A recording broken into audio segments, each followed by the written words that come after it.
Bismillahirrahmanirrahim. Assalamualaikum warahmatullahi wabarakatuh. Alhamdulillah, wassalatu wassalamu ala rasulillah wa ala alihi wa sahbihi wa mawalah. Ashhadu an la ilaha illallah wahdahu la syarikalah wa ashhadu anna muhammadan abduhu wa rasuluhu la nabiyya ba'dah. Hadirin yang dimuliakan oleh Allah Subhanahu wa taala.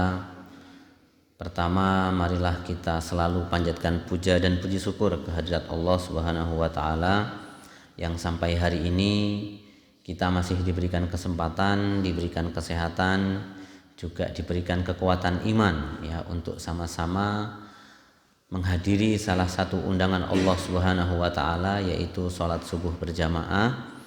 Semoga niat-niat kita, langkah-langkah kita, kesusahan kita dari rumah ke masjid ini diberi ganjaran yang setimpal oleh Allah Subhanahu wa taala dan dosa-dosa kita diampuni oleh Allah Subhanahu wa taala. Amin ya rabbal alamin. Hadirin yang dimuliakan oleh Allah Subhanahu wa taala, dalam kesempatan pagi hari ini kita akan melanjutkan pembahasan kita, yaitu mensyarah salah satu karya fenomenal ya, dari ulama terdahulu tentang hadis ya, hadis Umdatul Ahkam. Insyaallah hari ini kita sudah sampai kepada hadis 25. Hadis ke-25 masih pada bab Thaharah atau bab bersuci. Hadis yang ke-25 ini diriwayatkan oleh seorang wanita, oleh Ummu Qais ya. Hadisnya saya bacakan. An Ummu Qais bintu Mihsan al-Asadiyah annaha atat bi ibnin laha saghirin lam ya'kulit ta'am ila Rasulillah sallallahu alaihi wasallam fa ajlasahu fi hijrihi fabala ala thawbihi fada'a bima'in fanadhahu ala thawbihi wa lam yaghsilhu, muttafaqun alaih. Hadirin yang dimuliakan oleh Allah Subhanahu wa taala, ada seorang wanita ya, ini salah satu kebiasaan orang Arab ya, atau kebiasaan para sahabat, yang mana anaknya selalu pengen digendong oleh Nabi ya. Ada seorang wanita namanya Ummu Qais.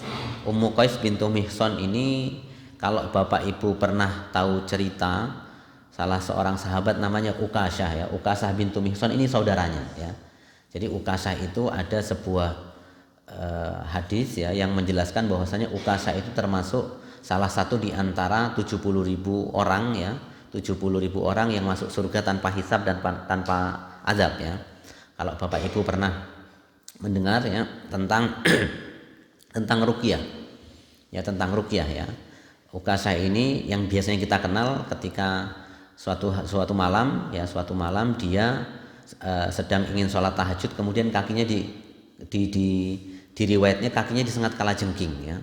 Jadi kakinya itu disengat kalajengking ya. Kemudian dia membaca membaca Al-Qur'an, membaca doa-doa, kemudian diusapkan ke kakinya dan sembuh. Ya, kemudian dia datang kepada Nabi. Wahai Nabi, karena tawaduknya seorang sahabat, wahai Nabi, tadi malam saya terbangun. Sebetulnya bukan terbangun ya.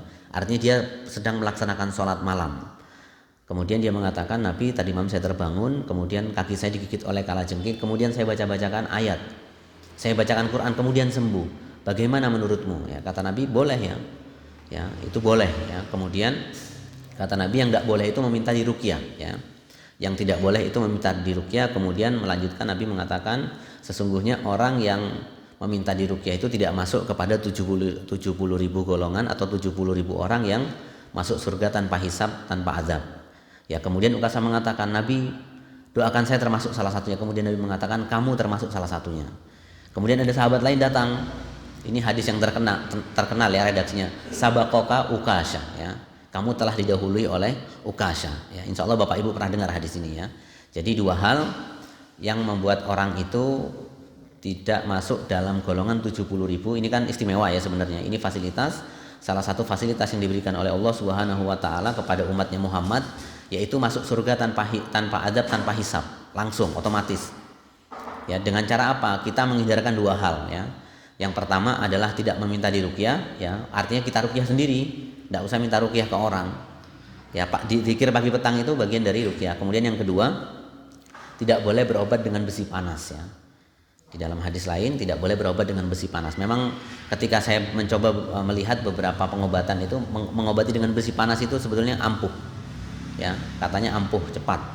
Ya, saya pernah lihat di Banyuwangi itu, pernah dengar juga di Banyuwangi itu kalau ada orang kakinya lumpuh, yaitu kemudian kalau mau tahu dia itu masih sarafnya masih hidup apa enggak, ditusuk pakai besi panas.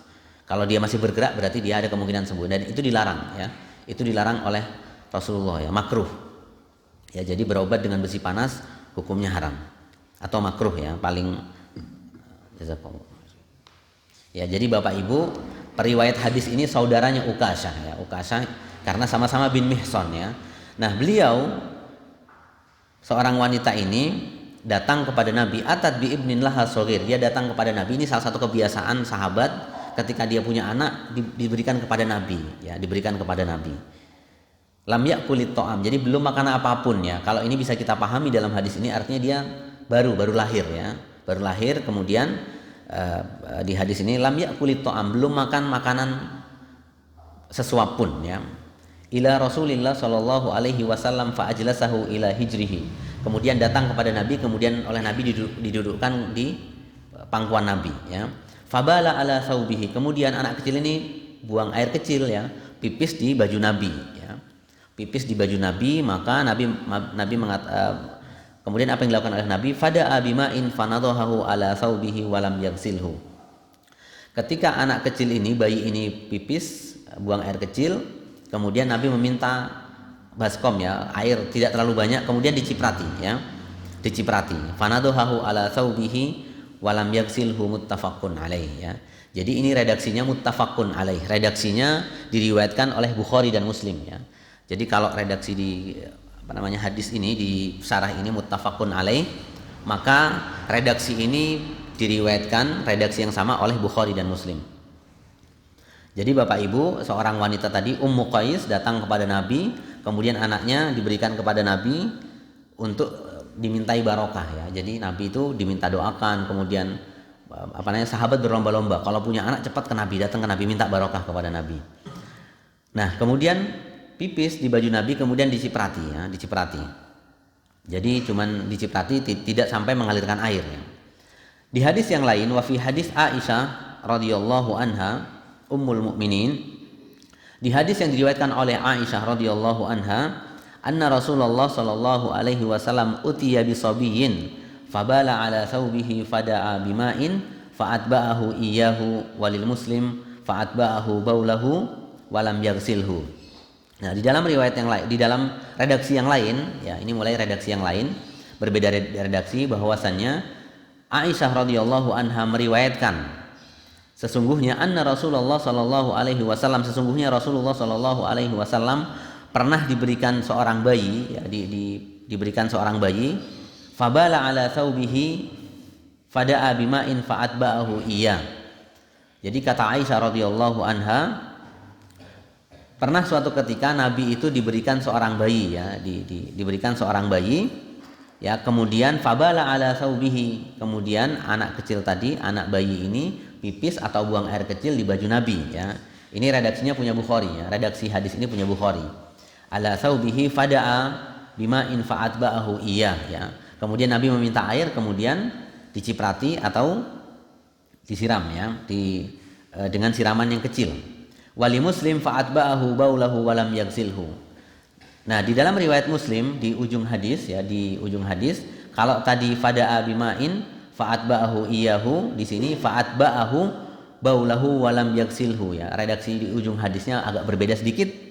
Ya, kalau tadi Bukhari mengatakan di hadis Bukhari bahwasanya Nabi ketika diberikan seorang bayi maka diciprati ya. Diciprati. Di Muslim dikasih penjelasan walam yaghsilhu, dikasih ujung hadis walam yaghsilhu, dan Nabi tidak mencuci ya. Berbeda di sini, seakan-akan di riwayat Muslim ini menjelaskan antara menciprati dan tidak mencuci ya. Kalau di hadis Bukhari hanya diciprati saja, stop, hadisnya berhenti. Kalau di hadis yang diriwayatkan Muslim redaksinya fa'atba'ahu baulahu walam yaghsilhu. Ketika setelah diciprati di redaksi hadis ini mengatakan walam yaghsilhu, dan tidak dicuci ya.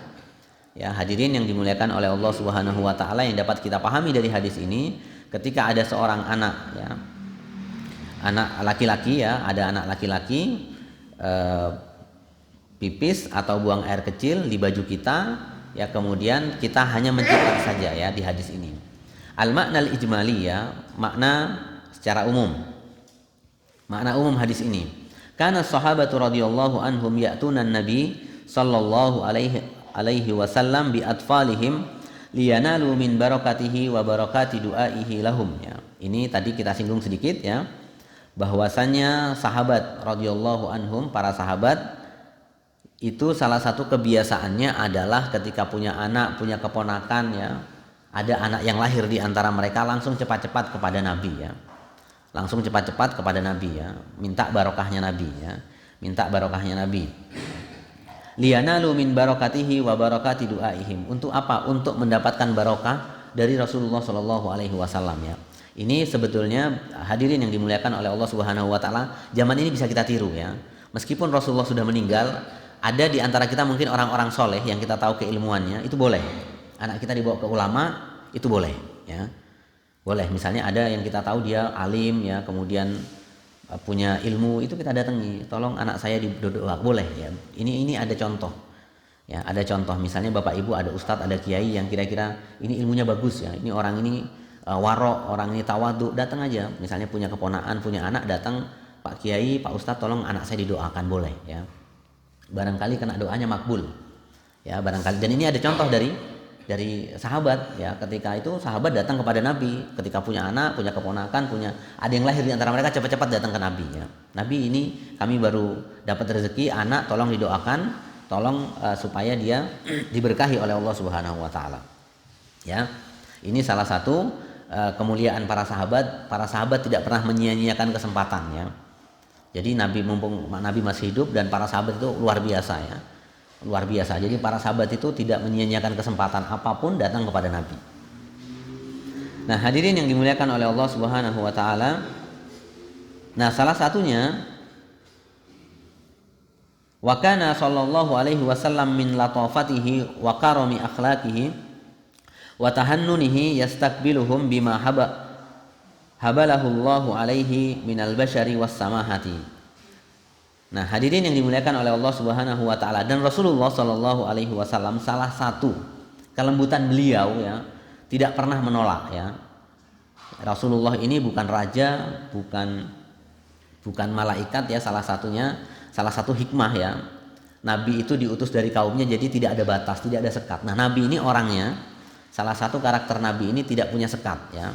Artinya dengan para sahabat, dengan umatnya itu tidak punya sekat. Kan biasanya ada orang kalau mau datang ke Nabi harus lapor dulu, kalau mau ke raja kan datang dulu. Tapi para sahabat tidak, langsung ya. Ini memudahkan para sahabat langsung berinteraksi dengan Rasulullah Shallallahu alaihi wasallam. Bahkan seorang wanita langsung datang kepada Nabi, ya Nabi, ini anak saya ya, tolong didoakan, tolong diberikan barokah ya. Nah, ini salah satu dari kemuliaan akhlak Rasulullah Shallallahu alaihi wasallam, yang mana Rasulullah ini lapang dada ya. Jadi ada orang datang ya, ini menjadi salah satu akhlak ya. Ini hadirin yang dimuliakan oleh Allah Subhanahu wa taala, dalam banyak referensi dalam sejarah ya. Bapak Ibu insya Allah pernah membaca ya, salah satu orang-orang non muslim ya, orang-orang kafir Quraisy pada saat itu beriman kepada Nabi adalah melihat salah satu kemuliaannya itu dengan akhlak ya. Jadi akhlak Nabi ini luar biasa ya. Nabi ini orangnya mulia ya, orangnya mulia, sehingga kalau ada sahabat datang, Nabi lapang dada kemudian memberikan kabar gembira ya. Jadi Nabi ini menggembirakan ya. Ketika sahabat datang, Nabi tidak pernah mengecewakan para sahabat, sehingga sahabat langsung datang kepada Nabi, termasuk ketika mereka melahirkan atau punya anak ya, maka mereka langsung datang kepada Nabi untuk ya, ini karena sudah dibentuk oleh Allah Subhanahu wa taala ya. Karakter Nabi sudah dibentuk ya.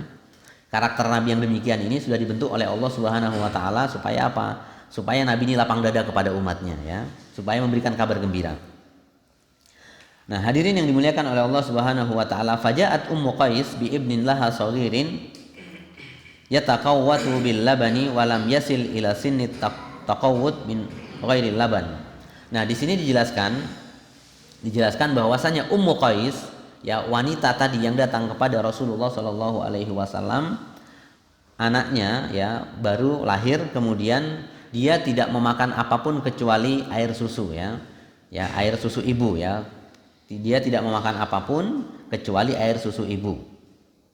Walam yasil ila sinnit taqwid bi ghairi laban ya. Jadi dia tidak pernah memakan apapun ya, artinya kalau bapak ibu yang kita pahami selama ini, sehingga para ulama mengambil kesimpulan ya, jadi seorang bayi ya yang belum memakan apapun kecuali susu, maka hadisnya umum ya, yang dia tidak memakan apapun, tidak mendapat gizi apapun kecuali susu, maka masuk dalam hadis ini ya.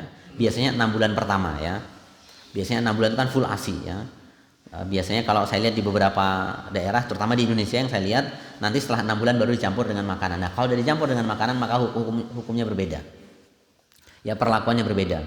Karena dijelaskan dalam hadis ini dia tidak memakan tidak memakan makanan atau tidak meminum kecuali hanya susu saja, air susu ibu. Maka hukumnya ketika dia buang air kecil di dalam kena pakaian, maka hukumnya adalah hanya diciprati saja. Ya, tidak dicuci ya, diciprati saja ya, karena ini berdasarkan keumuman dalil atau keumuman hadis ini. Ya, jadi sebelum memakan makanan apapun ya. Jadi full ASI ya, full ASI biasanya 6 bulan pertama, maka hukumnya adalah diciprati saja. Karena ini masih pembahasannya tentang anak laki-laki. Nanti ada anak perempuan agak berbeda penjelasan. Nah, hadirin yang dimuliakan oleh Allah Subhanahu wa taala, famin rahmatihi ajlasahu fi hijrihil karim fabala as-sabiyyu ala thawbin nabi sallallahu alaihi wasallam fatalaba ma'an farassa makanal bauli min thawbihi rassan wa lam yaghsilhu ghaslan. Salah satu kasih sayang Rasulullah sallallahu alaihi wasallam, rahmatnya ya, salah satu rahmatnya Rasulullah sallallahu alaihi wasallam, ajlasahu fi hijrihil karim ya. Jadi kemuliaan Nabi, kemuliaan Rasulullah Shallallahu Alaihi Wasallam yang datang itu tetap dimuliakan dan ditaruh di pangkuan Nabi ya, meskipun anak kecil ya, oleh Nabi ditaruh di pangkuannya.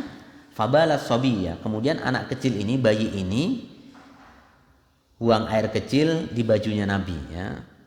Fabalas sobiyu ala thawbin Nabi Shallallahu Alaihi Wasallam fatalaba ma'an. Jadi Nabi hanya meminta air ya.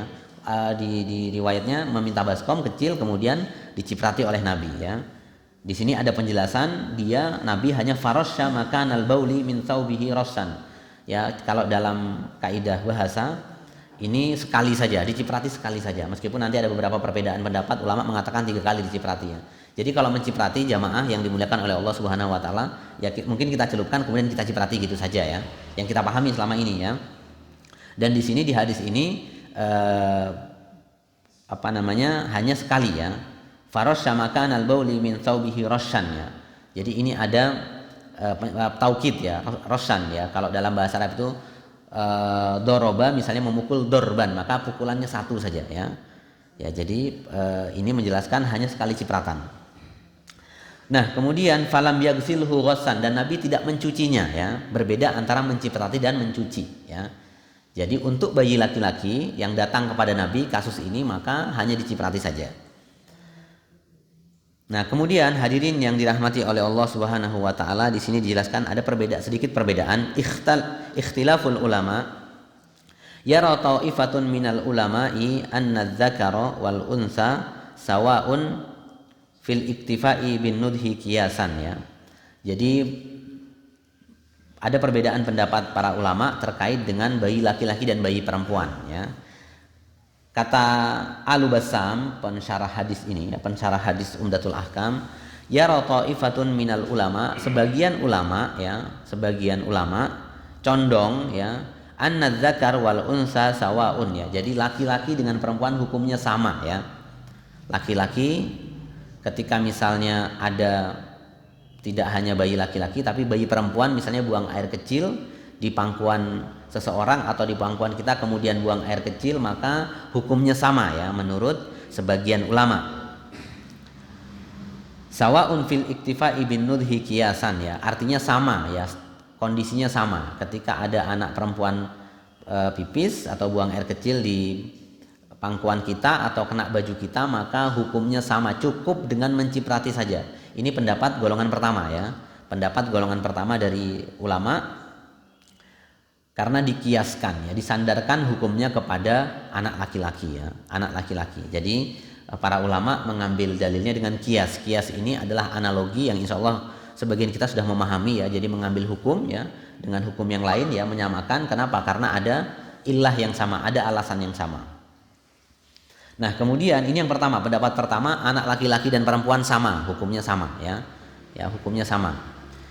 Pendapat yang kedua, watara ta'ifatun ukhra annahuma sawa'un fi wujubil ghusli wa adamil iktifa'i bin nudhi wa kilat ta'ifataini lam yastanid ila syai'in minad dalil. Kemudian ada pendapat yang kedua. Pendapat yang kedua mengatakan bahwasannya anak laki-laki dan perempuan wajib dicuci ya. Maksudnya buang air kecilnya, bekas pipisnya itu wajib dicuci ya. Ini pendapat yang kedua ya. Ini menyelisihi ayat, menyelisihi hadis ya. Tapi tidak masalah karena ini fikih dan ulama itu punya alasan ya. Yang kedua pendapatnya adalah annahuma sawa'un fi wujubil ghusli wa adamil iktifa'i bin nudhi ya. Jadi mereka mengatakan pendapat yang kedua wajib dicuci ya, karena tidak cukup dengan diciprati. Ini pendapat yang kedua. Tetapi Al-Bassam di dalam penjelasannya mengatakan wakilat ta'ifataini lam yastanid ila syai'in minad dalil. Tapi mereka tidak mensadarkan kepada dalil apapun ya.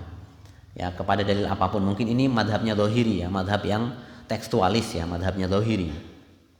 Lam yastanid ila syai'in minad dalil. Mereka tidak menyandarkannya kepada dalil satupun.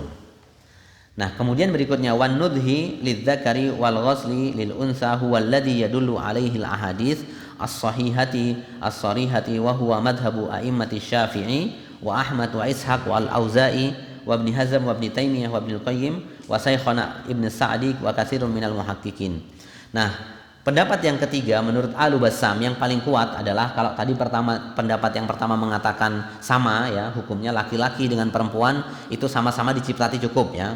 Ini pendapat yang pertama karena dikiaskan atau disandarkan kepada hukum laki-laki sama.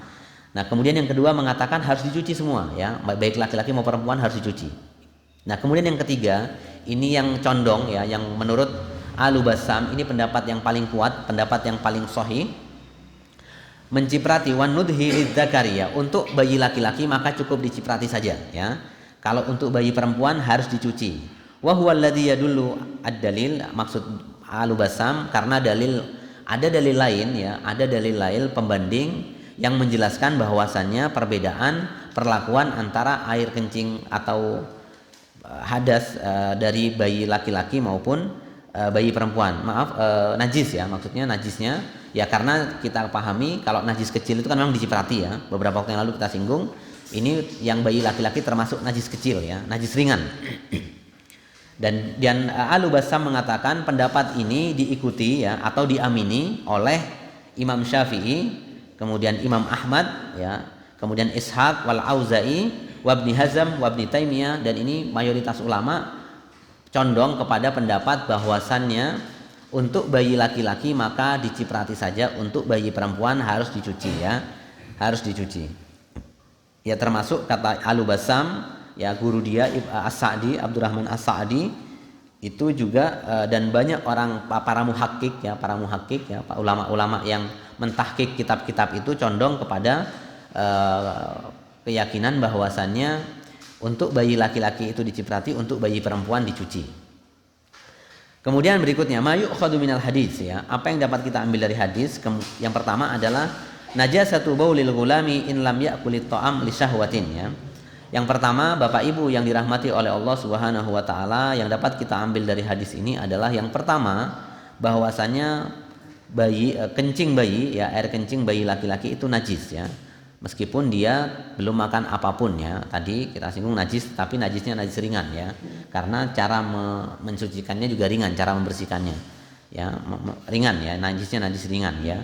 Ini di dalam hadis ini dapat kita ambil kesimpulan yang pertama adalah kencing bayi laki-laki itu adalah najis ya. Meskipun in lam yakulit ta'am li syahwa ya, meskipun dia belum memakan makanan ya, meskipun cuman air susu saja, air susu ibu. Kemudian yang berikutnya yang kedua, kifayatur rasyi alladhi la yablughu darajatil jaryani litadhiri baulil ghulam. Kemudian yang berikutnya, cara mensucikannya cukup dengan menciprati saja ya. Cara mensucikannya kalau kita sudah tahu ini najis ringan, maka cara mensucikannya adalah cukup menciprati saja ya. Cukup dengan cara menciprati saja ya. Di dalam kesimpulan ini oleh Al-Bassam, yang menurut beliau alladzi la yablughu darajatal jiryan, ya maksud dia yang tidak sampai pada mengalirkan air ya. Menciprati ini kita tidak mengalirkan air tapi hanya menciprati saja. Berbeda misalnya kita ngambil air kemudian kita siram, itu namanya mengaliri. Ya, tapi kalau menciprati kita ambil sedikit, kita ciprati saja ya ke tempat yang itu ada air kencingnya ya. Litathiri baulil gulam, untuk mensucikan air kencing anak laki-laki. Kemudian yang berikutnya yang dapat kita ambil dari hadis ini, hadirin yang dirahmati oleh Allah Subhanahu wa taala, fa akhlaqun Nabi sallallahu alaihi wasallam al-karimah wa tawadu'ihi al-jam ya. Jadi yang dapat kita ambil dari hadis ini yang ketiga adalah akhlaknya Nabi ya. Akhlaknya Rasulullah sallallahu alaihi wasallam itu memang luar biasa ya. Dan beliau itu tawaduknya luar biasa ya. Jadi Bapak Ibu, kalau kita mau baca sejarah Rasulullah itu luar biasa ya. Ya. Jadi sejarah itu baik yang dikarang oleh ulama klasik maupun ulama kontemporer itu semua bersepakat bahwasannya Nabi itu memiliki akhlak yang luar biasa ya. Bahkan orang-orang Quraisy ya, orang-orang Quraisy itu melihat Nabi itu sebetulnya mereka tuh udah yakin Nabi itu seorang nabi. Ya cuman karena kesombongan mereka ya, karena keangkuhan mereka ya, mereka tidak mau menerima dakwah ya. Bukan karena mereka tidak percaya, mereka percaya ya. Mereka percaya ya, Nabi itu nggak mungkin berbohong, nggak mungkin berkhianat, itu mereka udah percaya ya. Ketika mungkin Bapak Ibu asbabun nuzul surat Al-Lahab ya, surat Al-Lahab, tabbat yada abi lahabi wa tab, itu luar biasa ya. Nabi itu awal-awal perintah berdakwah secara terang-terangan ya. Ini kalau kita mau mengetahui akhlak Nabi, bahkan orang kafir Quraisy pun itu mengakui akhlak Nabi ya. Ya, mengakui akhlak Nabi. Ketika itu awal muncul perintah berdakwah secara terang-terangan, Nabi mengumpulkan orang-orang kafir Quraisy itu di atas bukit ya, dipanggil, ya Bani Fihr, Bani Abdi Manaf, dipanggil semua. Wahai kaum kafir Quraisy, saya ingin membicarakan satu hal ya. Ya, Nabi nggak langsung ngomong berdakwah enggak ya, tapi Nabi mengatakan sudah kumpul semua orang kafir Quraisy. Kemudian Nabi mengatakan, wahai kaum kafir Quraisy, bagaimana pendapatmu jika seandainya saya katakan di balik bukit ini, karena Nabi berdiri di atas bukit, di balik bukit gini ada sepasukan atau sekelompok orang yang ingin menyerang Mekah. Ya, semuanya mengatakan, kami percaya kepadamu wahai Muhammad. Ya, kami percaya 100%. Ya.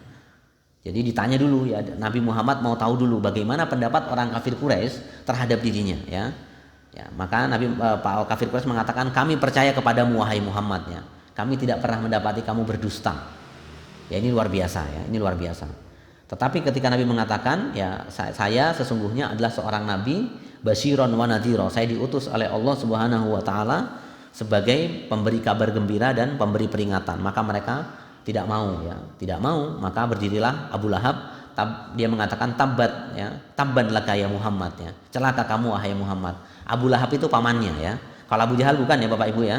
Yang pamannya itu Abu Lahab, yang ngomong di dalam yang dijadikan contoh oleh Allah Subhanahu wa taala dalam satu surat, Abu Lahab itu pamannya ya. Karena salah satu kesayangan dari Abu Lahab itu Rasulullah ya. Rasulullah itu termasuk keponakan kesayangan dari Abu Lahab ya. Tetapi ketika diajak berdakwah ya, karena kesombongan mereka ya, kesombongan bukan dalam artian sombong seperti sekarang ya, maksudnya kesombongan mereka merasa Muhammad ini anak kemarin sore ya. Kok berani-beraninya ya Nabi Muhammad ini mengajak kita kepada agama yang bukan agama nenek moyang ya. Mereka enggak terima ya. Kemudian kata Allah Subhanahu wa taala dibalas, tabbat yada abi lahabi wa tab, celakalah kedua tangan Abu Lahab ya. Artinya hadirin yang ini salah satu kisah ya, salah satu profil ya Rasulullah Shallallahu alaihi wasallam itu akhlaknya luar biasa. Yang kedua, ini untuk membuktikan semakin kita meyakini, karena beberapa waktu yang lalu kita sempat rame ya perbedaan macam-macam ya, termasuk maulid dan lain sebagainya. Sebetulnya bukan pada maulidnya, kalau menurut saya bukan pada maulidnya, tapi bagaimana kita menghadirkan sunnah-sunnah Rasulullah ya, bukan pada peringatannya. Silakan mau direfleksi lah peringatan, tetapi yang paling penting itu adalah bagaimana kita, tugas kita ya, ketika Rasulullah mengatakan ya, yang dikatakan kita mencintai Rasulullah itu adalah yang kita menjalankan sunnah-sunnahnya, bukan hanya euforia ya, euforia pesta maulid, enggak juga ya. Tapi yang paling penting adalah sejauh mana kita melaksanakan sunnah-sunnah Rasulullah Shallallahu Alaihi Wasallam ya. Jadi yang ketiga di dalam hadis ini Bapak Ibu, akhlak Nabi itu nggak pernah menolak orang datang ya. Nabi itu nggak pernah menolak orang datang ke rumahnya, datang ke Nabi selalu diterima oleh Nabi Shallallahu Alaihi Wasallam. Nah kemudian hadirin yang dimuliakan oleh Allah Subhanahu Wa Taala, yang terakhir dari pembahasan hadis ini ya, ini juga meluruskan ya, karena hadis ini dijadikan senjata oleh orang-orang yang gender ya, aktivis gender. Nanti akan kita jelaskan ya. Jadi sekarang itu muncul anggapan bahwasanya Islam itu diskriminatif terhadap wanita. Nanti kita jelaskan singkat ya, terkait dengan ini ya, supaya Islam itu tidak dituduh-tuduh diskriminatif ya. Sebetulnya Islam itu datang dengan yang luar biasa ya, luar biasa Islam itu. Islam itu datang kepada kita ya, itu sudah sesuai dengan zaman, sesuai dengan karakter manusia.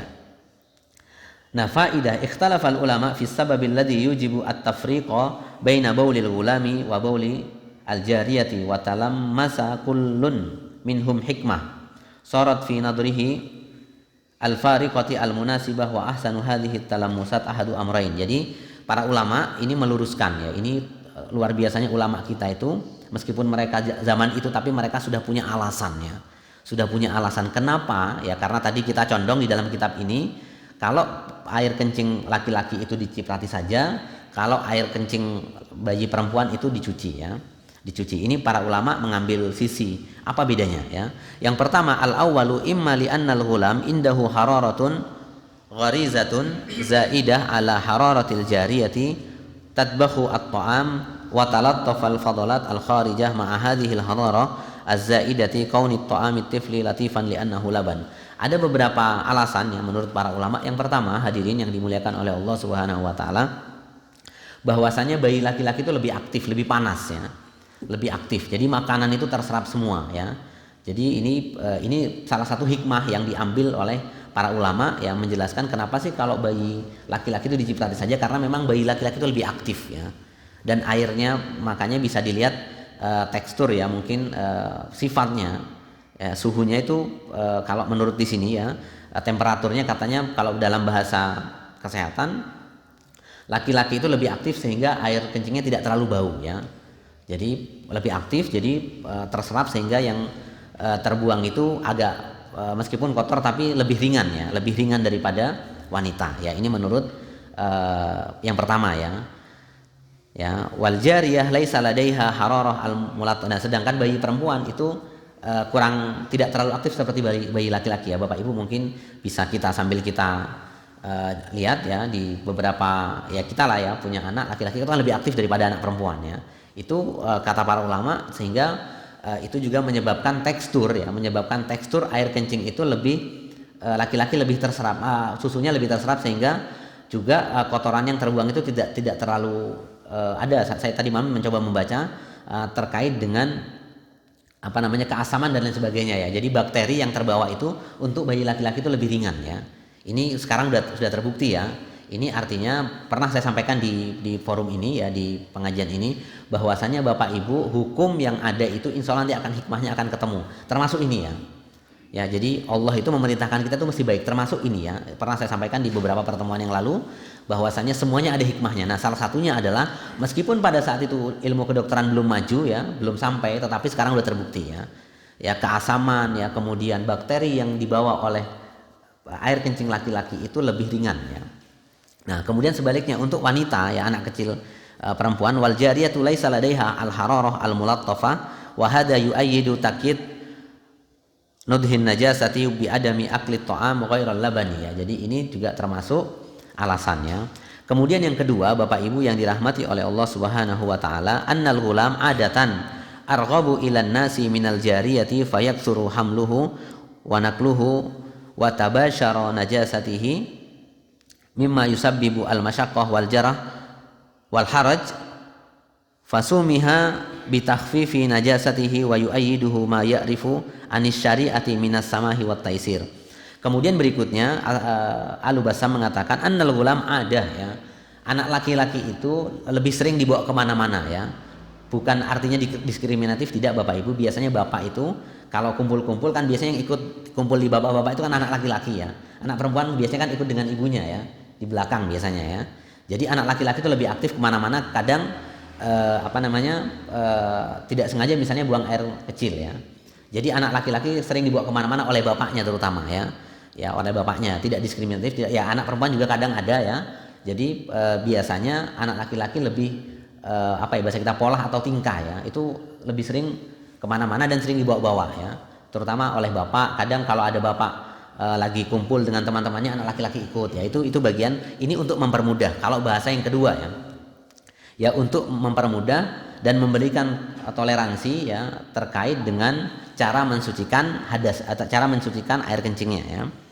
Nah, sehingga di sini di ujung penjelasannya wal qaidatu al-amah taqulu al-masyaqqatu tajlibut taisir ya. Karena ini masyaqqah ya, masyaqqah itu adalah kesusah payahan ya. Jadi Bapak Ibu kalau misalnya setiap bayi laki-laki itu kencing kita cuci, kita yang kepayahan nanti. Sehingga dalam kaidah fikih itu ada namanya al-masyaqqatu tajlibut taisir ya. Jadi kesusahan itu bisa dihilangkan dengan kemudahan ya. Jadi bahasa fikihnya tidak memberatkan ya. Jadi diberikan toleransi ya. Ini meskipun para ulama berbeda pendapat cara menjelaskan kenapa sih bedanya laki-laki dengan perempuannya, apa perbedaannya. Bukan berarti diskriminatif, tidak, tapi ada beberapa hal yang membuat berbeda. Tadi dari teksturnya, dari fisiknya, dari materinya ya. Air kencing laki-laki dengan perempuan itu berbeda. Kalau laki-laki itu berdasarkan beberapa hal tadi yang kita singgung, bahwasanya tekstur dan lain sebagainya lebih berbeda. Kemudian yang berikutnya kata Al-Bassam, anak laki-laki lebih sering dibawa kemana-mana, sehingga itu untuk memudahkan ya, untuk memudahkan. Bapak Ibu bebas mau ngambil yang manapun karena ini sifatnya fikih ya. Tadi ada 3 pendapat, cuman di sini Al-Bassam menjelaskan pendapat yang ketiga yang lebih kuat ya. Jadi kalau kita mau ngambil pendapat silakan, tapi kita juga harus punya dasar. Kalau yang pertama juga nggak apa-apa sebenarnya ya. Sebetulnya nggak apa-apa yang pertama karena menggunakan kias ya.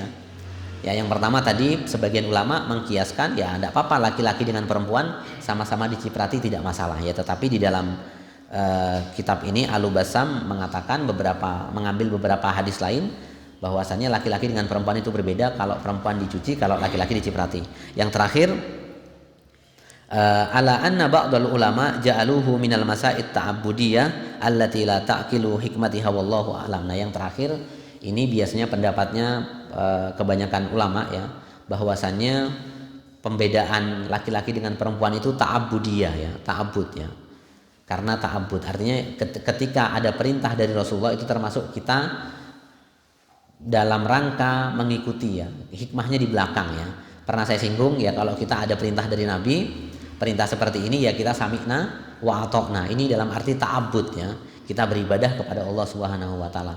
Termasuk beberapa waktu yang lalu tentang anjing ya, air liur anjing itu bagaimana hukumnya ya. Kita beribadah dulu ya, kita taat dulu kepada Allah Subhanahu wa taala, kita jalankan. Perkara hikmah nanti insya Allah nanti akan kita dapatkan ya. Jadi terakhir ya kata Al-Bassam ya ala anna ba'dal ulama ja'aluhu minal masail ta'abbudiyah. Menurut Al-Bassam para ulama mengambilnya menjadi hukumnya ta'abbud ya. Jadi ta'abbud itu dalam artian apa? Keumuman ayat wa ma khalaqtul jinna wal insa illa liya'budun ya. Jadi tugas kita hanya beribadah kepada Allah Subhanahu wa taala, termasuk salah satunya kita menjalankan perintah ini ya. Perintah bagaimana cara mensucikan salah satu najis, yaitu najis kecil dan najis sedang ya. Allati la ta'qilu hikmatiha wallahu a'lam bi muradihi. Yang kadang nalar kita tidak sampai ya, yang kadang nalar kita tidak sampai karena manusia ini terbatas ya.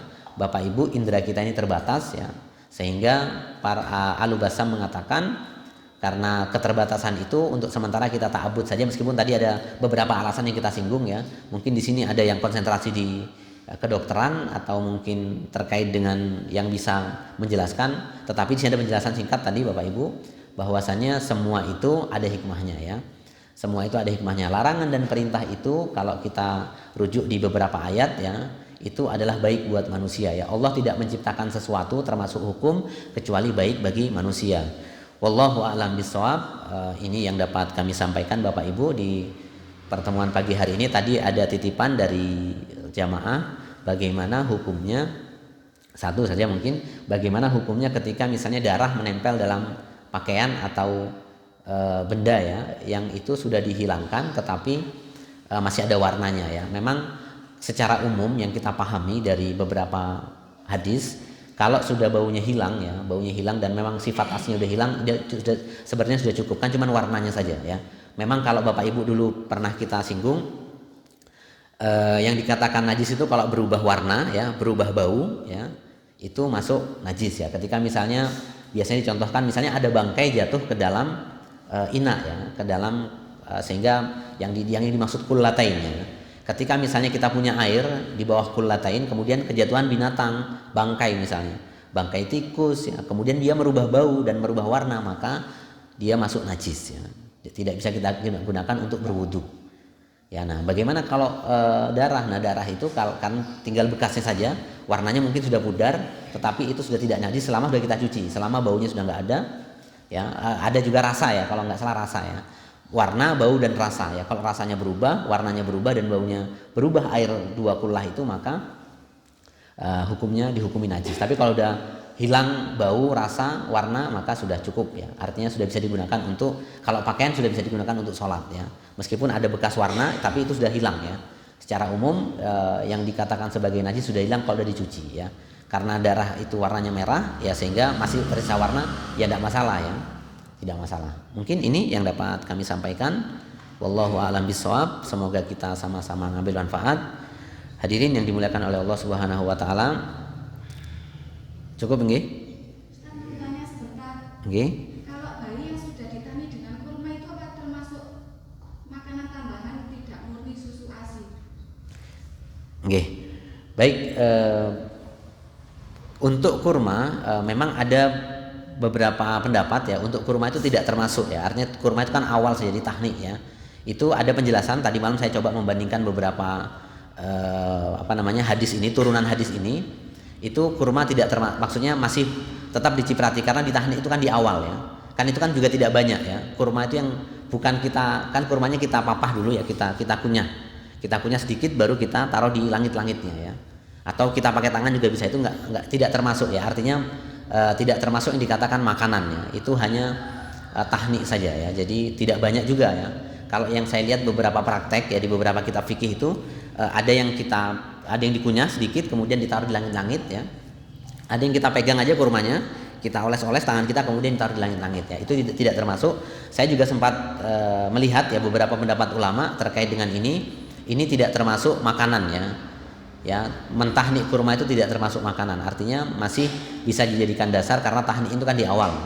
Ya, tahnik itu kan di awal. Tahnik itu artinya ketika bayi baru lahir maka harus kita tahnik ya. Tahnik itu kalau bisa sebelum terkena susu ASI maka ditahnik dulu ya. Itu pun sedikit, tidak banyak ya, tidak masuk dalam makanan. Wallahu a'lam. Mungkin demikian. Baik, Bapak Ibu, kita akhiri kajian pagi hari ini. Billahi taufiq wal hidayah. Semoga kita sama-sama ngambil manfaat dan kita bisa melakukan salah satu sunnah Rasulullah ya, karena tadi kita singgung sedikit ya, jangan sampai kita ini euforia terhadap pesta-pesta yang memperingati Nabi tetapi kita tidak menjalankan salah satu sunnahnya. Baik, saya akhiri, kurang lebihnya mohon maaf. Assalamualaikum warahmatullahi wabarakatuh.